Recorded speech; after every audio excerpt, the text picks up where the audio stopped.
I'm sharing my screen. There was someone in the waiting room. Are you able to admit them? Already did, and it looks like we should probably get started. It looks like everybody's present. Christina, would you like to call the meeting into order? And do you need me to take over the call to order? Nope, I can call the meeting to order. All right. Welcome, everyone. We will call this meeting to order. We will do a roll count for commission members and city staff. So Vice Chair Gail Jackson.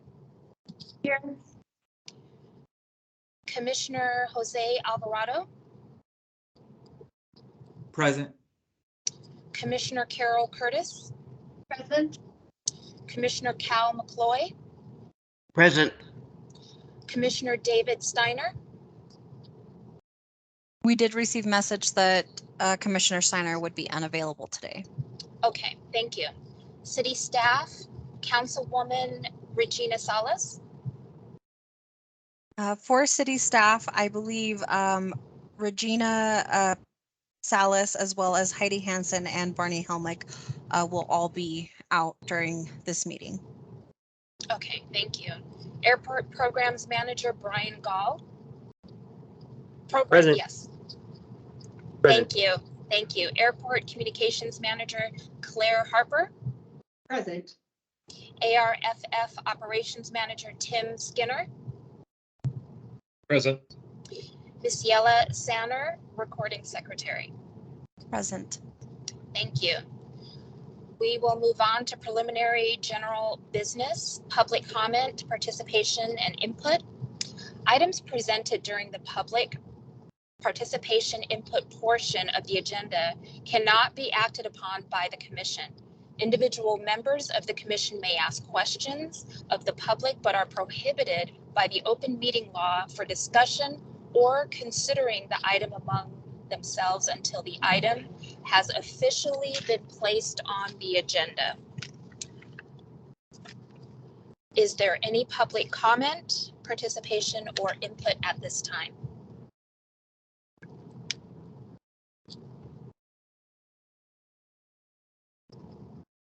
Okay, hearing none, let's move on to announcements. Reconsideration, changes to the agenda, and other preliminary announcements. Are there any announcements at this time?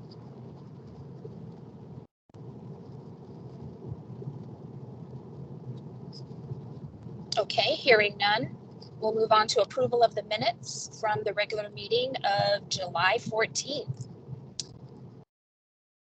Do I hear a motion to approve the minutes? So moved. Cal McCloy. Thank you, Commissioner McCloy. Do I hear a second? A second. Gail Jackson. Thank you, Vice Chair Jackson. All those in favor, say aye. Aye. Aye. Aye. Opposed, same sign. All right, motion carries. Thank you. Since Councilwoman Salas is not available for City Council updates, do we have any updates? Not at this time. What was that? I think there were two people talking. Go ahead, Missy. Unfortunately, Councilwoman Salas did not provide anything ahead of time. She was out sick, so none at this time. Okay, thank you. We'll move right along to staff reports. Claire Harper. Okay, so we have our enplanements for August. As you can see, it's at 8,092, which is a small increase from July, but holding pretty steady through the summer. We've seen the same amount. You can see that yellow line on the chart. Our total operations, again, align, and they're pretty steady throughout the summer. We are at 3,226. Moving on to fuel flow, again, almost identical to June, July, and August. And we do see some of that decline a little bit due to some of our lighter commercial traffic as well as the rise in fuel prices.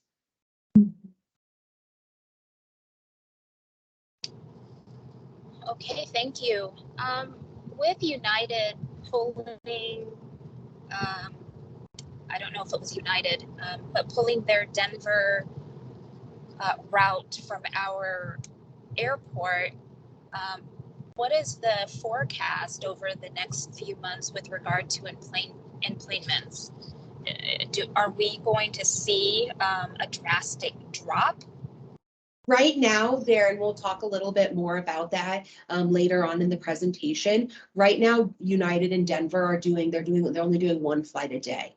And it is at capacity. I was in the hold room working with some electricians last week, and they were offering $500 vouchers. They got 2 of those. They then moved it up to 750 because we are seeing full capacity on those planes. So again, it's very disappointing that they're departing from us, but we'll hit on United a little bit later in the presentation. And then if you have additional questions, we can certainly touch on that. Okay, thank you. Thank you for that. Commissioners, any questions for Claire Harper before we move on? Thank you. Did we have some type of agreement where there's a certain amount of time when that airline? Are you able to hear Commissioner Curtis's question? I did not hear it. Could you repeat your question, Commissioner Curtis, please? And again, I have some slides and some talking points on United, so we can circle back to that. But Commissioner Curtis was wondering if they had any binding agreement, and they are able to terminate their lease. That's their choice. Really, there's no cost if they pull away. We've reviewed with our legal team. But I thought we did pay some substantial amount of money to secure that. And I received. Chair Caldwell, it's Heidi. Hi. Heidi? Hi, if you don't mind me lending to the conversation. Yes, please.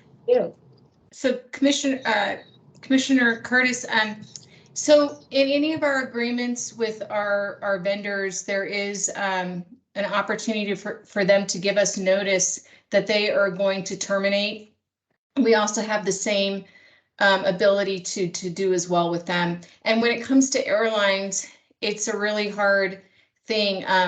What had happened was we had a SCADS grant at one point for small air service, and they were able to utilize that, but they were only able to utilize that when they met certain terms and things like that. So basically the airport itself, the general fund is out, no money. We never lent them any general fund money for them to have service here in Flagstaff. Anything that we've done with United has mainly been through grant program.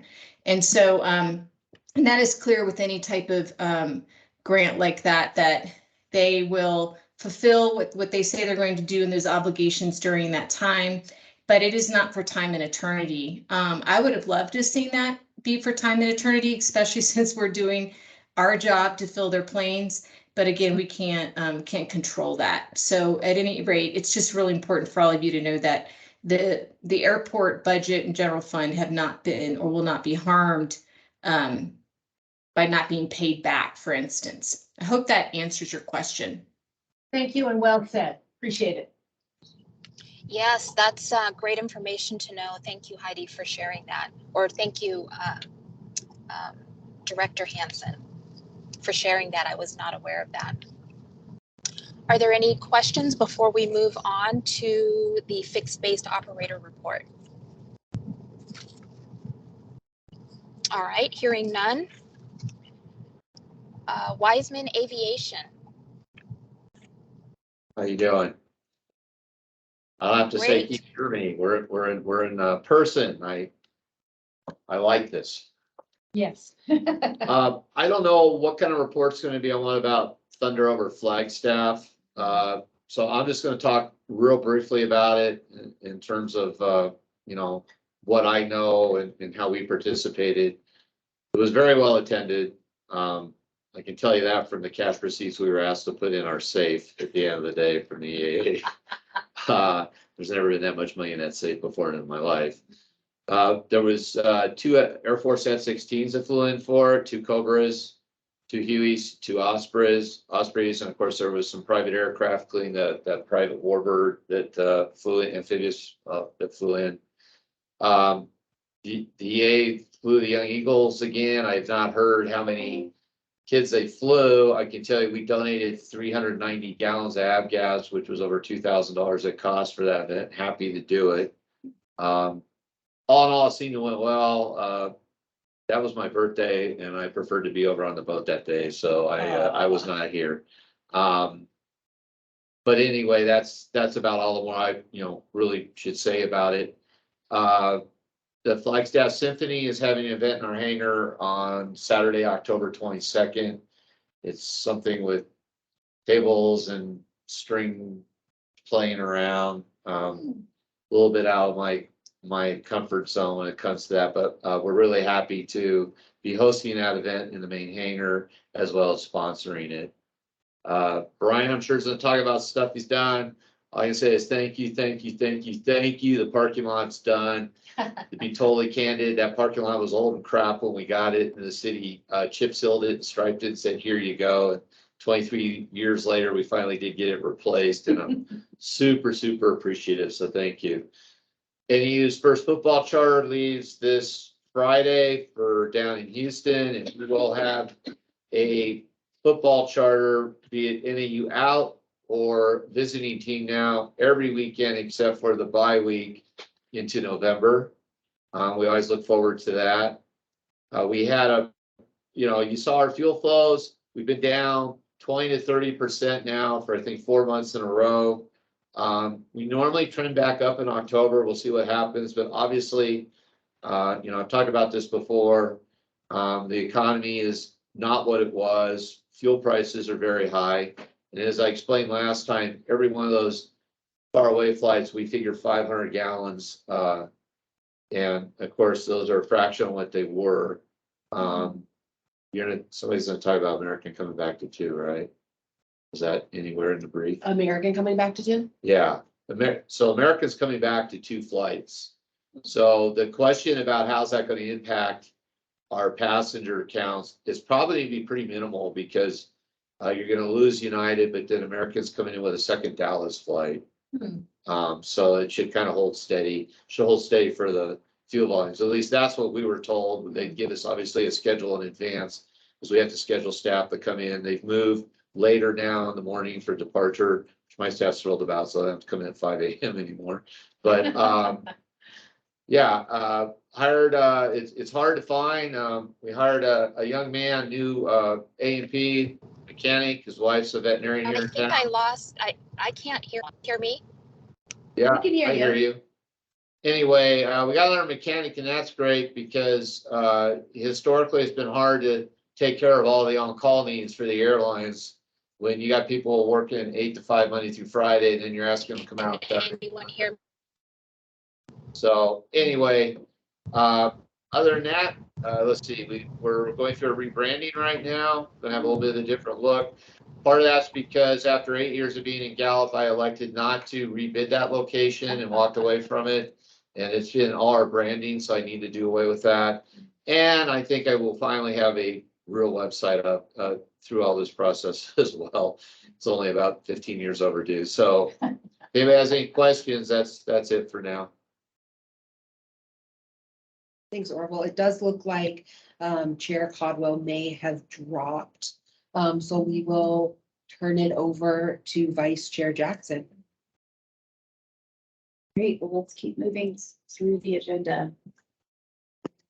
Did anybody have questions for Orville?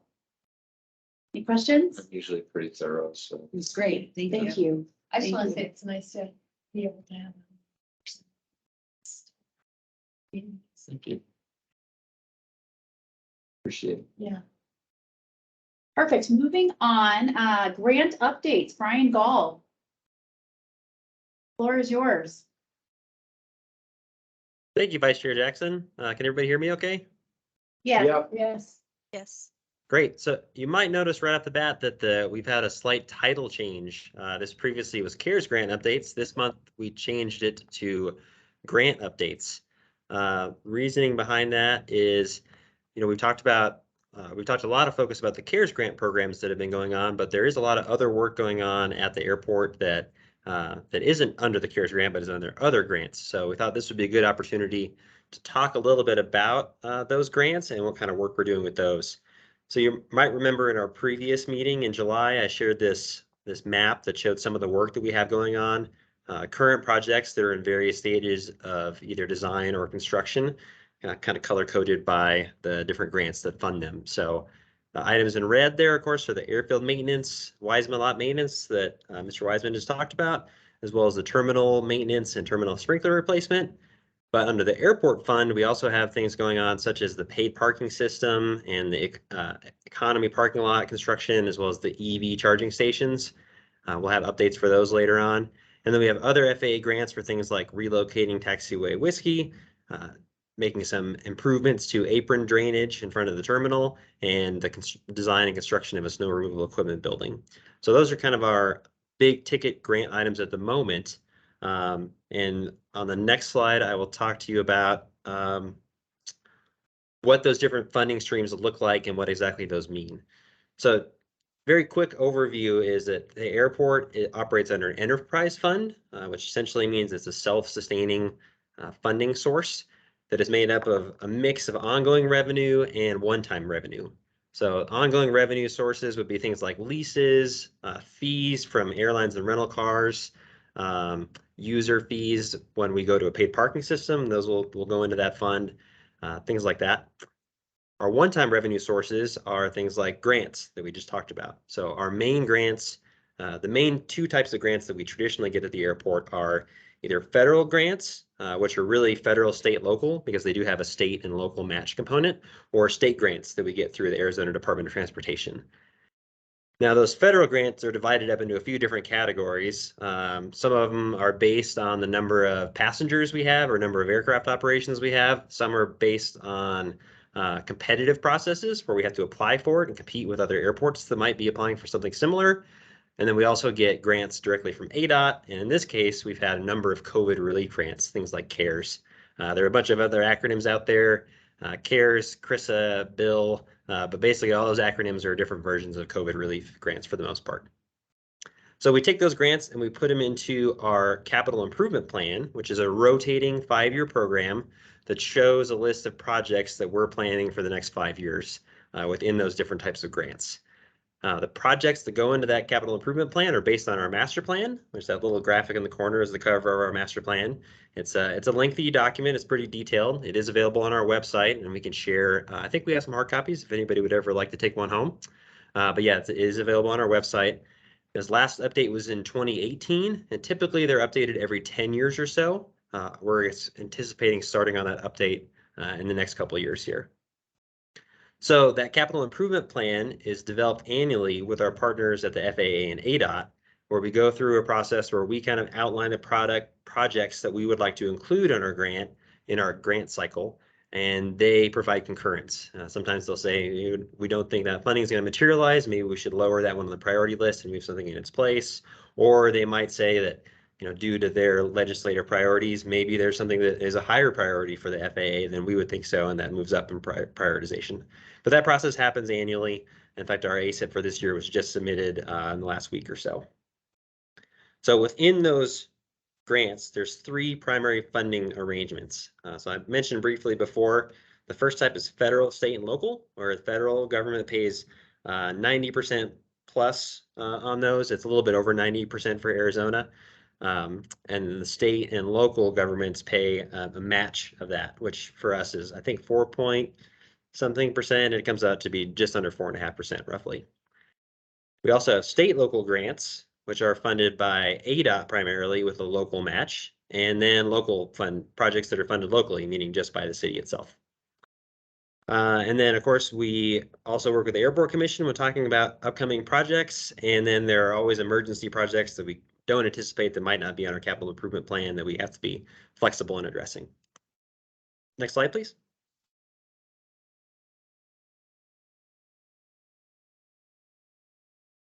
So for a little bit of a continuing on the capital improvement plan, there's those funding percentages I mentioned. So 91.06 for the federal share, 4.47 for the state, and then 4.47 for the city on most of our federal grants. And it does vary a little bit by which grant program it's part of, but that's the typical funding source. And I know that image on the right is too busy to read on everyone's screens, but I wanted to show it just because I think it provides a good example. That's an excerpt from our master plan, and that shows the capital improvements that are included in our master plan.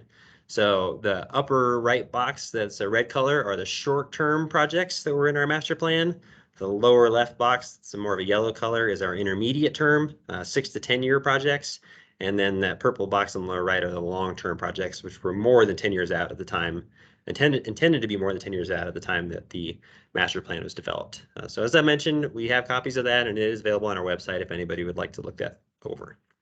Next slide, please. So where we sit now in terms of this fiscal year, in terms of what projects we're looking at and what funding sources those come from. So the first one on there, the big number, is that multi-use equipment building, also referred to as the snow removal equipment building. That project is expected to cost upwards of $24 million and is funded through a federal, state, local grant. And actually, as we're working through that, it's going to be more of a mix of various grant types to come up with the full amount of that funding. We're working through the process of a state and local grant to acquire some property from the Forest Service on the north end of our runway. That property would allow us to own the property under our runway safety area, which is really essential to keep that area from being developed because that would impede aircraft operations and could affect aircraft safety. So we're working on acquiring that property so we can basically make sure it's protected. We have projects coming up for an ADOT runway rehabilitation. That's a state project to do a seal coat and crack seal on the runway and some taxiways in the area. And then we have some FAA bipartisan infrastructure law grants, which is a new infrastructure package passed by Congress earlier this year, I believe, that is giving us funding for the next couple fiscal years that we are going to roll into the funding for our snow removal equipment building. And then we also have our parking lot improvements, which are improvements required at our parking lots to facilitate the paid parking system, and that funding will come from the revenue generated by the paid parking lot. And in the lower right there is a quick rendering of the snow removal equipment building. It's going to be, at this point, the design is for it to be next to the ARF station, and it will house a number of pieces of equipment in the same spot instead of now where we have some things scattered around the airfield. Next slide, please. So that brings us back to our typical CARES grant slide, which has had some changes since we spoke last. So construction completed. This list grew by one project. Airfield maintenance phase 2 was completed since we spoke last. I'll have some pictures of the work that was included in that, but that was general maintenance items around the airfield. And in this case, a lot of pavement markings. That was one of our emphases this year was to update some of our pavement markings around the airport. Construction ongoing is the parking lot rehabilitation phase 1, which is primarily the Wiseman Aviation parking lot. I still have it under ongoing as there's a few final items they need to check off, some project cleanup and some installation of signs, but that project is very close to being complete. So I anticipate by the time we talk again, this will be in the completed list as well. So for pending, some of the same projects that we've had on there before: terminal maintenance phase 1, fire sprinkler replacement, rental car parking lot, things like that. But the other one that is new is airfield maintenance phase 3. So in about a week, possibly 2 weeks, the FAA is coming out for our annual Part 139 certification inspection. And that always identifies a few items that the FAA would like to see cleaned up around the airfield. So this is a project that we're already in talks with a contractor on to do some general airfield maintenance, but it will also be intended to hit any of the major items that the FAA inspection points out. Next slide, please. So for now, some of the fun part, the progress that we've had in the field since we spoke last. So the picture above is improvements to the employee parking lot. We replaced a curb that was damaged, widened the parking space slightly to accommodate an additional airport employee. Since Claire's joined with us, we needed some more parking spaces in the employee parking lot. So we completed that work last month. The upper right corner is a picture of the new striping on the commercial aircraft ramp. Compare that to the previous version, what it looked like before the project in the lower right.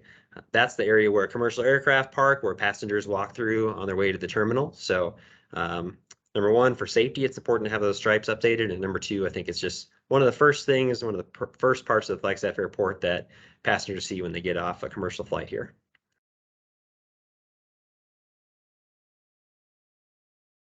We also restriped the area in front of the terminal curb front. So the picture on the left shows what it looked like before. It's kind of a basic striping layout. We made some modifications to hopefully steer traffic a little bit more clearly, so passengers would have a clearer idea of what areas were designated for loading and unloading, where maintenance vehicles could park, where rental car returns should go, things like that. So updated the crosswalks, we repainted our fire lane curbs. That yellow striped area right in front of the foreground of the picture there is a maintenance vehicle and loading and unloading zone. Things like deliveries, when the Air Cafe, for example, gets food or merchandise delivered, or when facilities maintenance trucks come by and park, that's a designated place for them. And then we made a solid white stripe in front of the terminal to designate the loading and unloading zone for passengers. And just in front of that, it's probably hard to see on the photo given the size, but in front of that is a dual striped spot that would allow taxis to park in a designated place. And so far, we've received pretty positive reviews. It seems like we're having fewer rental cars returned at random places in front of the terminal, and they seem to be parking in the more appropriate rental car return spots. And we hope that it continues that way. I think once we get some parking enforcement out here as part of our paid parking system, I think we expect to see that improve even more. Next slide, please. So this is the one that Mr. Wiseman mentioned briefly. The picture on the left is what the Wiseman Aviation parking lot looked like just before we started removal of the existing pavement. You can see it was definitely in a deteriorated state, so we removed that pavement down to the base course below it and repaved it and ended up with the product on the right. So in that process, we made a few modifications to the striping layout in the lot to better accommodate their operations and bring us into compliance with the latest Americans with Disabilities Act standards for parking spaces and signage. So as I mentioned, the striping is complete, the paving is complete. There are a few signs left to be installed that we're waiting to be delivered, but outside of that, the project is very close to done. So very happy with that one came out, and hopefully that's another positive piece of infrastructure that will welcome people that are going through Wiseman Aviation on their way to Flagstaff. Next slide. Another part of this project was the replacement of the fence around the terminal parking lot. So that picture on the left shows the temporary chain link fence that had been up there for a number of years before, and now it's been replaced by that 3-rail steel fence that is similar to the style used on foot trails around Flagstaff. Since this photo was taken, the area's actually been cleaned up even more. The barricades are down. The temporary fence was removed this morning. So I think it's a much cleaner look and much more inviting for people going to and from the terminal. Next slide. And that's it for CARES and grant updates.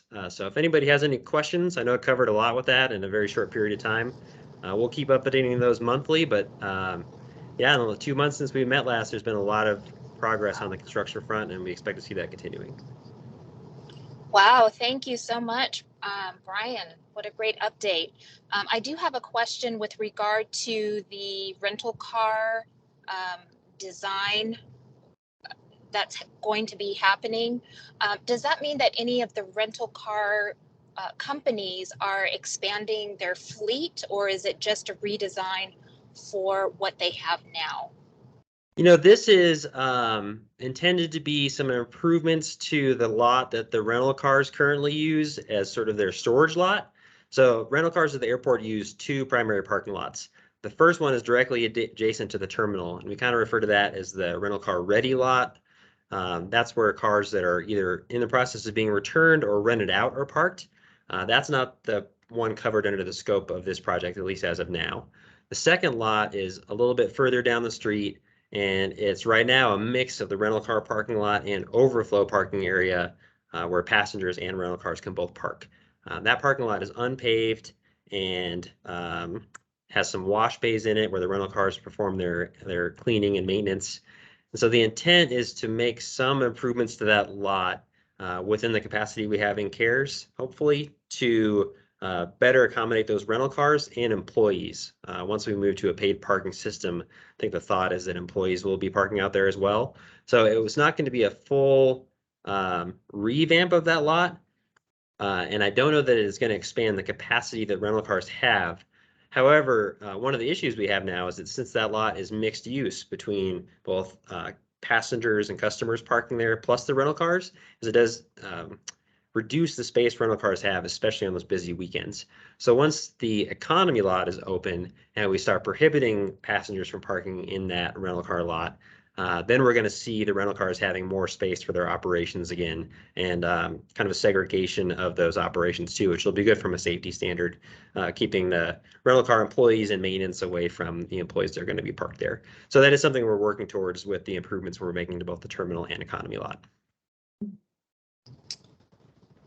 Great. Thank you so much for that explanation. I appreciate that, Brian. Commissioners, any questions for Mr. Gall? I have a comment. Chair Caldwell, this is Carol Curtis. Sure. Yes, please. Again, Carol Curtis, I want to say kudos to City of Flagstaff team and the staff for their effective securing CARES grants.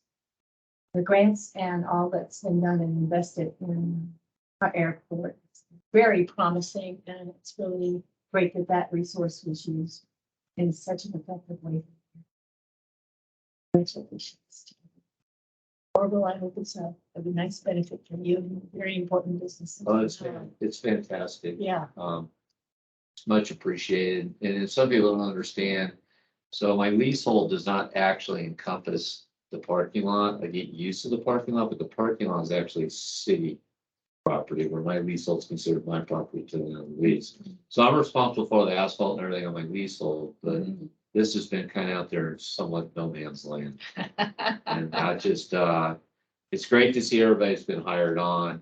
Because I think the airport has been understaffed and, you know, without sounding like I'm being just genuine, Brian's just, everybody does a great job, don't get me wrong, but I've been here almost 25 years and the stuff that I've seen Brian do is just incredible. It's really encouraging. Yeah, you're here. And I absolutely ditto on what all of you have said. We are very happy to have Brian on the team and also Claire. So, you know, I'm very grateful to, you know, just all of.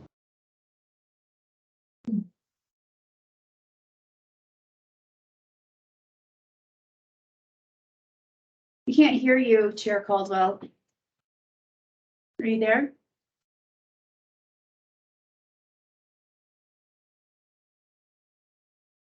Okay, well, let's move forward if there's no more questions for Brian. Claire, you ready for communication updates? Certainly. Claire, I believe Director Hansen has her hand raised. Oh, Director Hansen, please. I just wanted to also add to the conversation that although United Airlines is having to exit the airport for now, which is, as you guys had heard, is a national trend, a national issue right now, something we cannot handle what's going on with the industry. But I will say that because we had United and American Airlines in our market, it is why we secured $18.2 million in CARES funding. So it's kind of, it's to me, it's a sore subject because everybody knows how hard we worked on securing United, but it's also a blessing that we were able to have them on board during the time that CARES funding was getting distributed, because without that, we would have not received millions of dollars. There's airports that are our counterparts that, because they don't have commercial service to the extent that we did, they were only getting hundreds of thousands, sometimes tens of thousands of dollars. So to get 18.2 million or 18.1 million is a really big deal for an airport our size. And I too want to say that Brian has really been putting a lot of time and effort into so many projects that take so much time, because if you know anything about government, there is a major procurement that you have to go through with every single thing he does. And to get this much done in the time that he has is really commendable. And so again, I'd love to just say, Brian, thank you for everything that you're doing to move those projects along. Thank you, Chair and Vice Chair.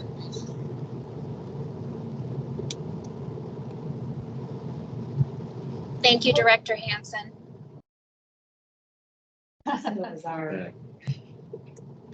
Christina, are you back with us? I am back for a moment, I hope. Thank you for that, Director Hansen, and for everyone. And again, great job, Brian. Really appreciate your efforts. All right, let's go on to the, are there any more questions or comments for Mr. Gall before we move on? All right, hearing none, let's move to the communications update with Claire Harper. Awesome, thank you, Chair. So we do have our new website, which is live. I hope that everybody has had the chance to, I'm going to stop sharing my screen so we can look at the website. I'm sorry, stop sharing the presentation. Give me one moment. Okay, so this is our new website. We're very excited for it. It went live in late July for a soft launch, and then we did a release and sent everything out on that about the first week of July. We're really excited. As you can see, it's flyflagstaffaz.com, which is super easy for people to remember. In the past, we were hosted on the city of Flagstaff. Oh, you guys can't see my screen. I apologize. Before that, we were hosted on the city's website. So we're excited to have our, are you able to see the website or no? Yes. Yes. Oh, we just can't see it in the room. So our new website, we're very excited for it. It has a modern look. Something that we finally got live yesterday was our flight tracking widget. So we have our flight tracking for our arrivals, our departures, as well as a flight tracker, and then an air traffic map. So people that have incoming flights will be able to see where their folks are coming in and what time to expect them. And then here you can see we have our departure, our Flagstaff flight that departed. We thought perhaps it was Thunder, but then we remembered as this meeting was starting that it's our United flight taking off. So we can track and see where it is. This website was thoroughly thought through by the entire team. I do have to say that I came in at the end, so it was really the rest of the team that put everything together. But it has a ton of information and everything you could possibly need. We have our dining and amenities. We have a nice terminal map. I would encourage everyone to certainly take some time and look through the website. I certainly learned some new information when we were going through it and putting everything together. So again, would recommend that everyone gives that a look and a glance at, because we're really excited and proud of it. Any questions on the website? Great, good job. Thank you. Okay, we'll go back to the presentation.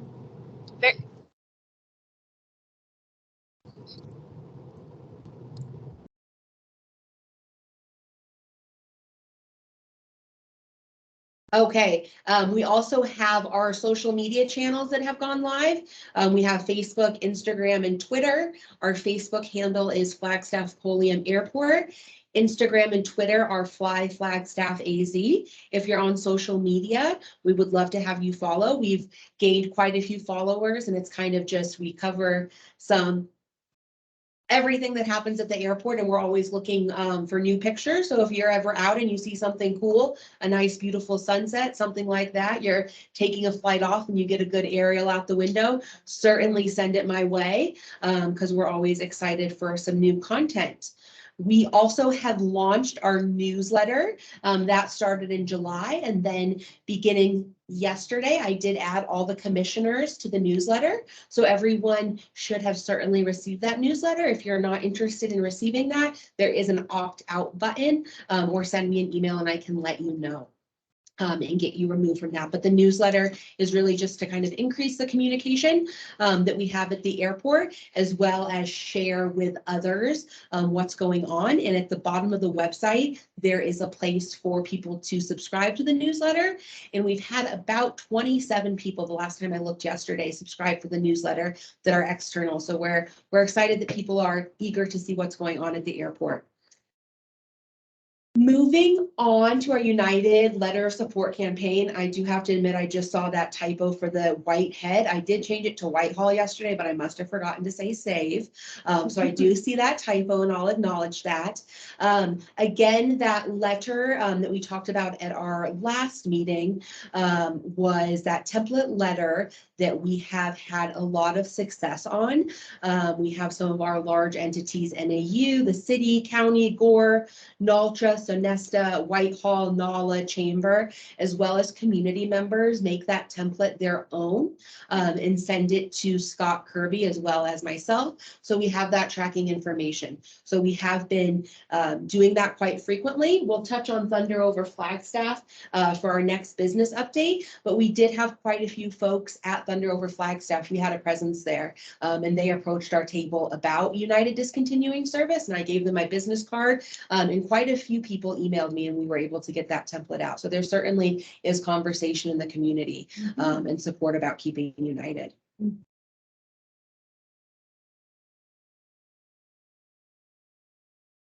Any questions on anything I've covered? So first off, great job, Claire. I love the website. It looks fantastic.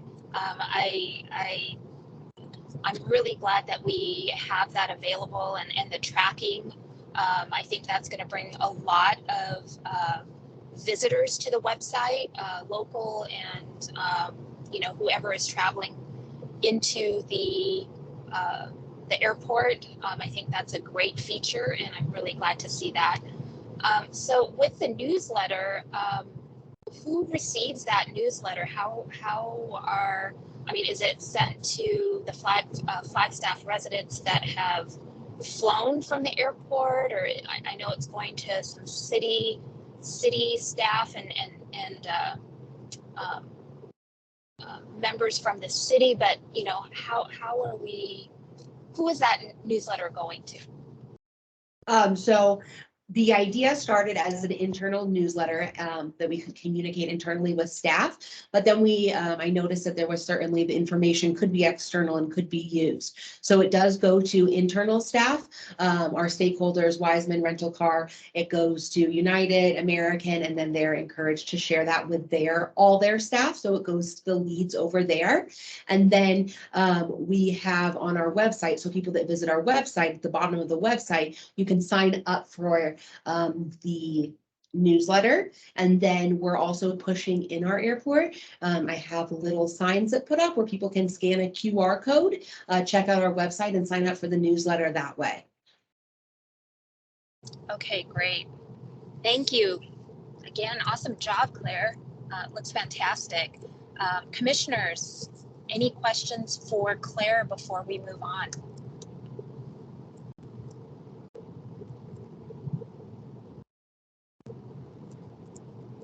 Okay, so hearing no questions for Claire. And also too, commissioners, if you have an opportunity and you see anything with regard to the Flagstaff airport and the newsletter, if we could share and like and do all of those nice things. So, all right, let's move on then. Again, Claire, to the business updates. Awesome. Okay, Mr. Wiseman did speak a little bit over Thunder, over Flagstaff, and it was a very impressive display of military. I put together a little 1-minute video of some of the pictures. So let me get that up.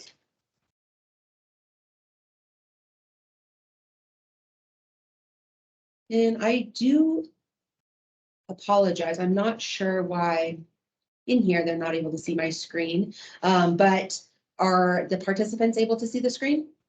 Yes. Okay. Yes.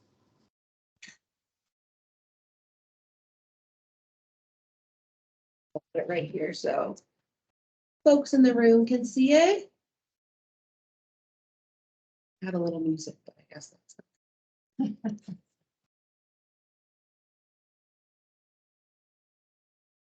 Claire, your volume isn't working. I think you have to hit a button when you share the screen. It was just a little jazzy tune that made the minute go by a little bit faster. So we're almost there. You're able to see the pictures though, right? Yes. Yes. Top Gun. Yeah, video right jazzy, now. yeah. Yeah, perfect. That was a very impressive military. I was told that that's the second. There's only 2 left. Oh, the warplane? Yeah. Yeah. Wow. And Brian is our military aviation expert. So if you have any questions on that, I'll certainly defer that to Brian. And then, as I said, we were able to have a presence at the event. We had a lot of giveaways, way too many. I thought we had about 2,000 that we went through, and we ran out. So we were really able to connect with the community. A lot of people just wanted to know what the airport has, what airlines they had. We had that United talk. A lot of people interested in private lessons, so we deferred them to Wiseman. But it was a great event, and we're certainly looking in the future to have a little bit more of a presence there. And it certainly we'll get with Mr. Wiseman, and we're going to debrief with the EAA on how we can continue to move it forward and make changes and improvements and really make it a great event for the community and the youth in aviation. Okay. Very nice. Mhm. Go back to sharing the right screen.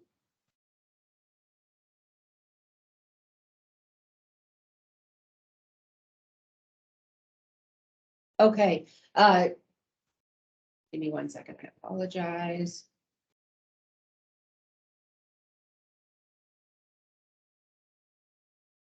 Okay, my computer's having a little bit of delay, but it looks like you're able to see my screen. Let me know if otherwise. We have terminated our lease with the Air Cafe. We did give them 6 months notice. Unfortunately, they're not meeting our needs or requirements of being open before the first flight and staying open till 2:30. We've had multiple days where they have not opened at all, as well as stocking our vending machines in the hold room. So we have given them notice and we will work with them on their departure. We are having a meeting with them a little bit later in the month, and we certainly would work with them if they were interested in departing more than 6 months before. We want to accommodate them and do what's best for the airport. So we will, once they are out, we'll certainly put an RFP, a request for proposal, to bring in another entity that could do that. We're also going to do a little creative outreach and put some QR codes on the bar counters, on the tables. So when people are in that area, if perhaps they have a vision for it, they can scan on how that information, because we want to get it out there. We want to get someone that will certainly be a good fit for that space. The hot topic on the United departure. Thank you, Heidi, for sharing that information earlier. Certainly appreciate it.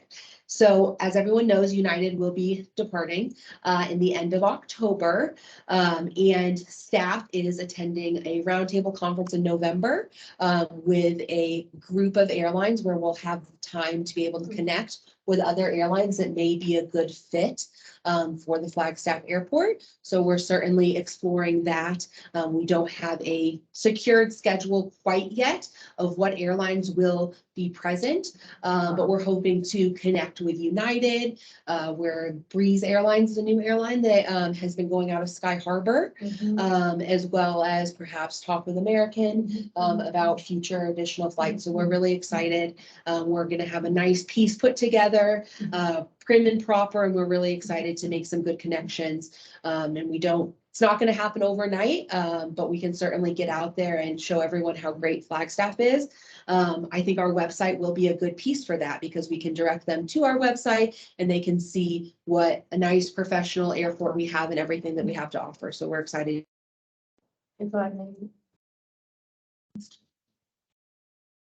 We do have, and if you want to speak up a little bit more, and that speaker is live as well. We do have a question from Commissioner Curtis. Thank you. Thank you for the information and for going out fishing for expanding our reach. Is Southwest Air part of our potential elements that might be coming to our airport? We are not sure. We haven't seen on the tentative agenda if Southwest Airlines would be present. From what I've told is that they're only, and Brian, please chime in if I'm not saying it correctly, but I've been told that they are only 737s and that's how their model is and how they're successful, that they only work on those. And at this time, we're not able to accommodate a plane that large. Is that correct, Brian? Yeah, I think there's a couple of factors going on with that one in particular. First, I would say we're willing to talk to any airline, I think, that expresses interest in coming to Flagstaff to figure out what the needs are best for them. What we've seen from Southwest is that they, at least traditionally, haven't explored markets quite like ours. Barney could speak better to this when he's back in the office than I can. I just know that Southwest hasn't quite traditionally been as interested in markets like Flagstaff. At the moment, as Director Hansen and others have mentioned, the Southwest fleet uses 100% 737s, which are a slightly larger aircraft, actually almost about double the size of the ones that currently are flying into Flagstaff. So in order to accommodate those larger planes, we need to make some modifications to the facilities in the terminal to accommodate, number one, the parking for the aircraft, which actually isn't the biggest issue. The biggest one is the capacity of the hold room for passengers once they get through and then past TSA security, having enough place for the passengers that might be on that plane as well as other planes that are coming at the same time. So there are a few factors that go into that, but we are definitely open to speaking with anybody who is interested. Thus far, I don't know that we've heard anything from Southwest, but there are some others that we're definitely looking to talk to. And Claire, I believe you have a hand raised as well. Brian, I just want to add, it's Heidi, sorry to interrupt, because I'm gonna have to get off the call pretty soon. Part of the other thing that we look at, Chair and Commissioner Curtis, is we have to look at being able to fill planes. And so when you look at 737, that is a lot of seats to fill each time a plane goes out. And so for instance, we had a 90% load factor for United, and that's great, but you would be doing, 3 times that with something like Southwest. So we basically have to look at our market too, and what is our capacity to make sure that in good faith, when an airline comes here, that we will give them the load factor that they're looking for. And so that's why we probably wouldn't see something that large here at this time. They have diverted their planes here before, and we've been able to accommodate that diversion, but it isn't something that could probably that would offer a lot of wear and tear to this actual runway right now to have that large of planes coming in and out. So basically the carriers that they're going to be talking to in November are going to be ones that are more suited to an airport our size. And of course, ones that we know that will be able to have a good load factor and they can be successful. Thank you. Well said. Thank you. Great. Thank you, Heidi. Moving on, my final piece will be, I'm very excited to announce that our airport media kit was finalized this morning. I'll go ahead and share my screen so everyone is able to see that.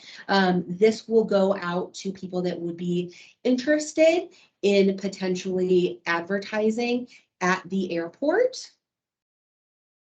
There were a few, this there's a few, if you see a few things, it's not the final version. I made a few edits this morning, but this is what we have for now. So it's our advertising media kit, and this is how we will generate our revenue. So we have some beautiful pictures on the cover, as well as some information on the importance of airport advertising. We have our visitor profile. We highlight some of our airport improvements as well as our accolades. We highlight our passengers and certainly see some of that come and go growth. Our advertising locations, we'll have our tension fabric displays that you see throughout the airport. Right now we have 10 locations. Some of our locations that are new is we're going to take advantage of the doors and entryways through the facility. We'll have our window wraps available. As you've seen, we certainly have the nice twin arrows as well as the Department of Tourism and NAU. We may switch out NAU to have a city promotion on city jobs. So that's something that we're working on. And we also have interest in other window wraps from other advertisers. So it highlights all those areas. Something that's exciting and new that just went up last week and we're getting synced currently is we have our LCD displays. So you may be familiar with the 1 by baggage claim. We now have 3 additional ones. We have one on the 2nd floor waiting area. We have a huge one. Everyone's making jokes about watching the Super Bowl there, but we have an 86-inch across from the restroom. And then we have one in the TSA hold room. So hopefully starting tomorrow, we will have our advertising up there. We have Lowell and NAU, and then it's certainly going to also stream our flight tracking as well as any messages that the airport wants to put out. So next time you're at the airport, you can't miss it, but certainly look at those displays. And if you have anyone that's interested in advertising, send them my way. We have column wraps available, but we're really open to anything else that may be a good idea. Some thoughts that I had was a kid-sponsored area, perhaps making a certain area into a lounge. It would be free, but it could be a business, maybe a nicer area. So we're really creative. And if you have any ideas, know anyone that's interested, please send them my way. And I am excited to get out there and generate some revenue for the airport. So we're looking forward to that. And hopefully we'll be able at our next meeting to share some of our new advertising clients that we'll have for our in-terminal advertising. That's all that I have. Wonderful. Thank you so much, Claire. I do have a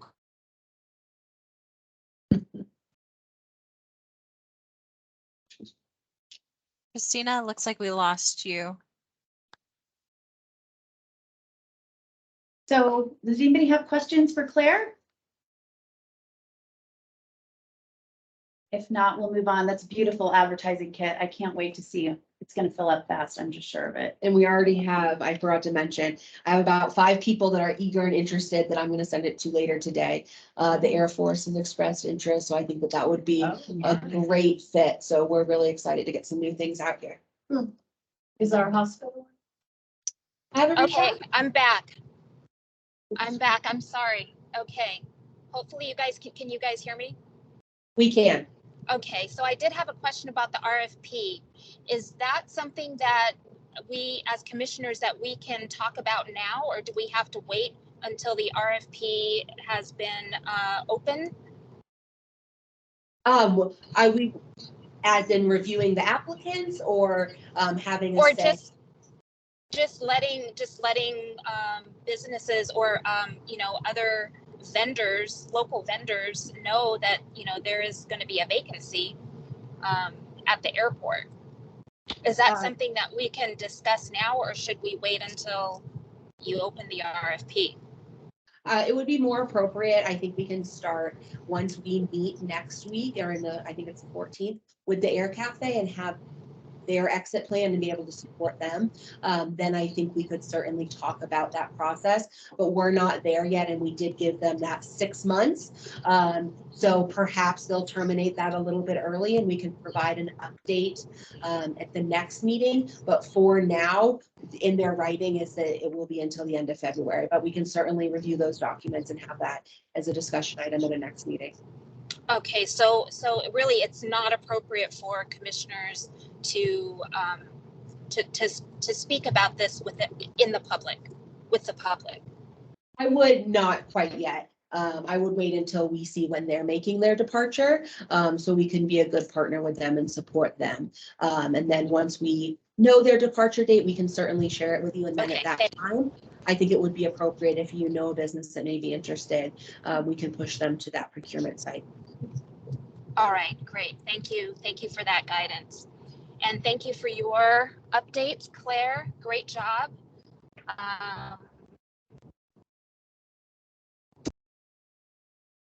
Claire, before we move on to informational items. I don't have anything else. I apologize. I was telling Commissioner Jackson, she was looking at the website next to me, our media area, but we'll have our media kit up on the website later today. So you'll be able to view it on the website as well and share it with anyone who may be interested. Okay, great. Commissioners, any questions for Claire? All right, hearing none. Thank you very much, Claire, for your updates. Let's move on to informational items, and that is the parking lot update. Brian. Great, thank you, Chair Caldwell. So, shorter update on the parking lots this month compared to the talk we did previously, but some exciting news there as well. So, work is nearing completion for the entire parking lot project. The medallions have been installed, so I've included some pictures here of some of the ones that I thought were particularly interesting. One on the left shows information about Flagstaff native Joan Dorsey, who was, I believe, the first African-American flight attendant hired by American Airlines. So that's a very cool story. And the one to the right of that is a camel and a Route 66 symbol, showing the use of camels when they first tried to open a wagon road through the region that is now Flagstaff. So there's just a lot of history in those. It'll be great once we get that opened up to traffic and people start to walk them and see them in better detail. One of the remaining items is the fence that accompanies those. The Coconino scroll is going to go to on the fence post on the right side of those medallions, and that image on the lower right. So we are still waiting on that. It's in the process of fabrication, but I believe they've had a few material delays, so it's going to be another couple months before we expect to see that installation begin. I did have noted on here that light pole delivery and installation was in progress. That has actually changed since I typed up this slide, and the light poles are now in on the lot. So I believe the only thing we're waiting for on the lot itself is that fence. Though we have had some internal discussions operationally about the intent of when to open that lot. And it's starting to come into focus a little bit that the parking lot's going to be done now, but the paid parking system that we're working on separately is going to be a little bit of a slower schedule than that. With conversations with city leadership at this point, I think the preference is to leave the economy lot closed until we have that paid parking system in place. It is going to be quite challenging to figure out what to do with traffic that might be in the lot now once the paid parking system is installed. And with our numbers being down a little bit from where they were at this time last year, our existing terminal lot and the overflow lot have had much more capacity than they have. So we haven't seen the capacity issues that we might have several months ago. So that's a conversation we're still having. Obviously, there's still a few items to work on that lot that gives us a little bit of time to figure that out. But as of now, that is the idea for that lot. Next slide, please. And the really exciting news for this month is that the electric vehicle parking has been completed and is open to the public. It opened on August 31st after city staff met with representatives from APS and the electrician that installed the product. And within maybe 30 minutes after we accepted the product in our final walkthrough and took down the cones, the first vehicle showed up to use it for charging. And that's that red Tesla there, which was a rental car from one of our local rental car companies that was returned. So a number of our rental car companies, I believe Hertz in particular, is starting to electrify their fleet.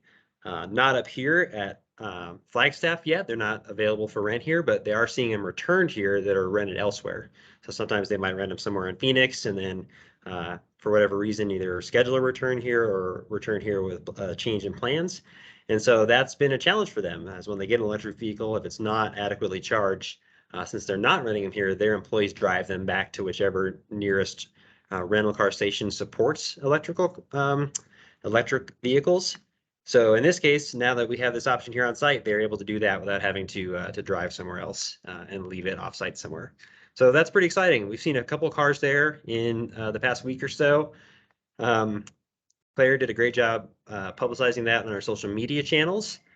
There's a few items left for cleanup. We're installing some signs to show a 3-hour parking limit for rental cars. The intent is, of course, not to have people park here and then fly out or something similar to that. So we want to make sure it's clear that it's short-term electric vehicle charging. And as of now, the airport is paying the charging fees as part of that.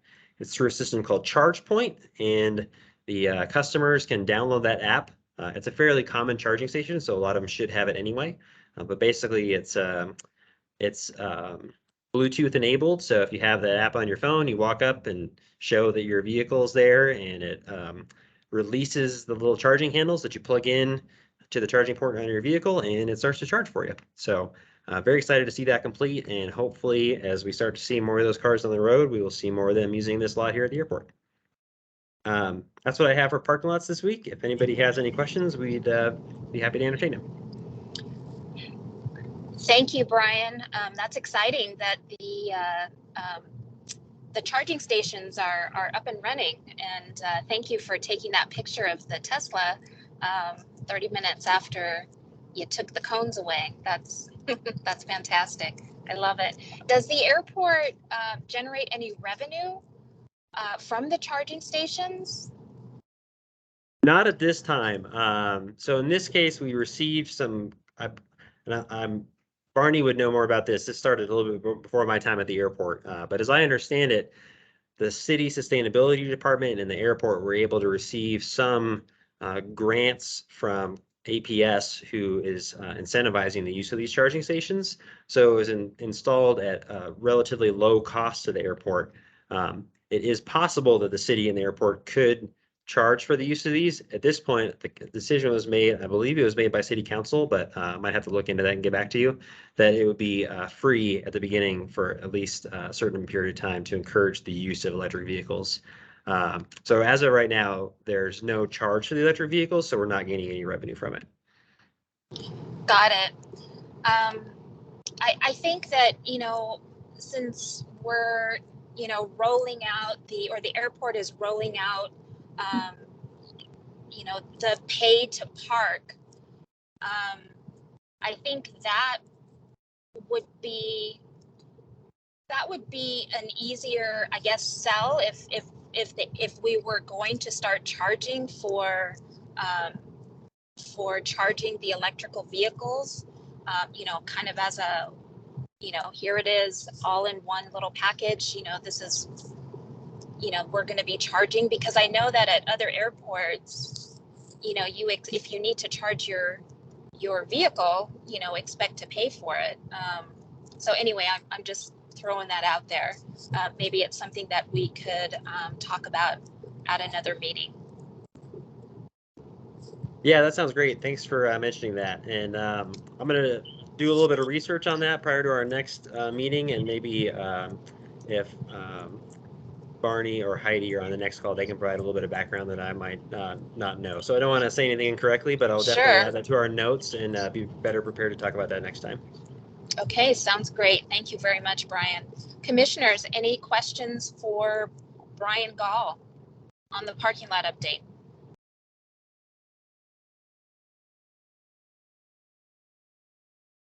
All right, hearing none, thank you. Oh, we have Miss Yella.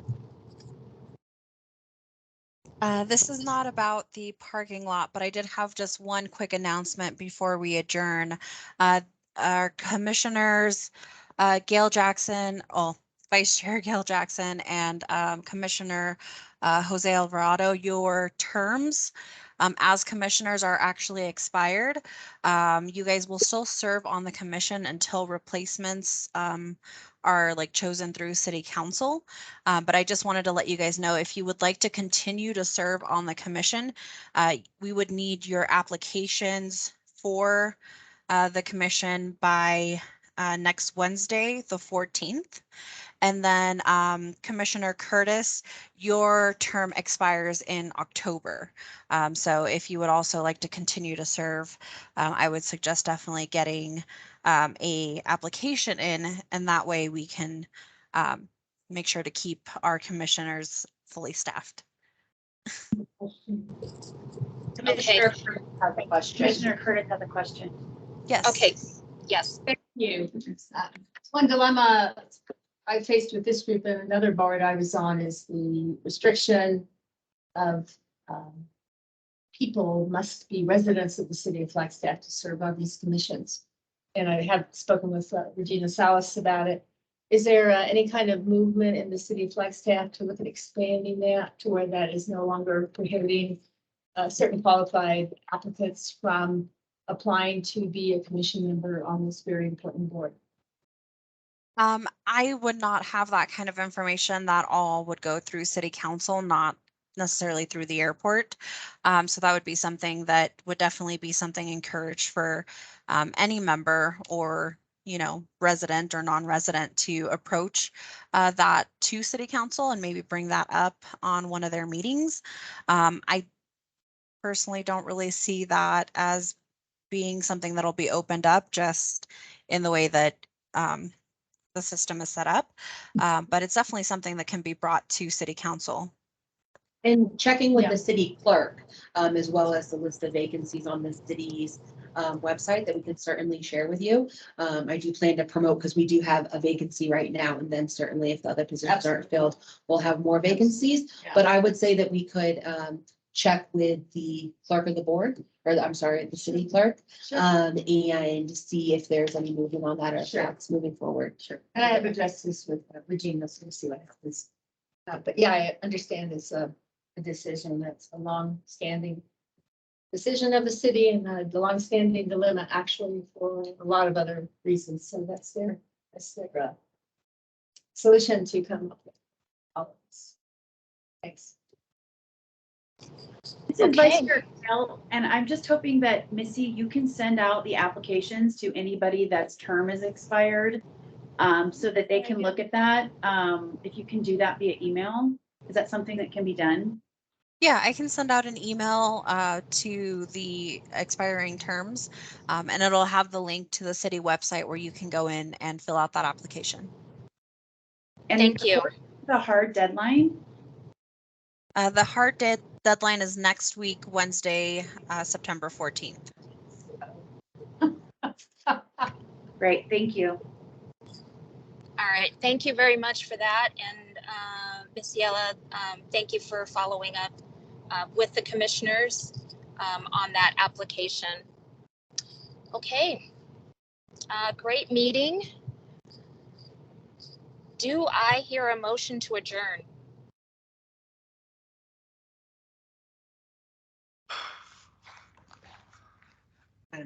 I move to end the meeting. All right, do I hear a second? Second, Cal McCloy. Thank you, Commissioner McCloy. All those in favor say aye. Aye. Aye, aye. All right. Opposed, same sign. All right, motion carries. Thank you, everyone. Have a wonderful, wonderful weekend. Thank you. Thank you very much. Thank you.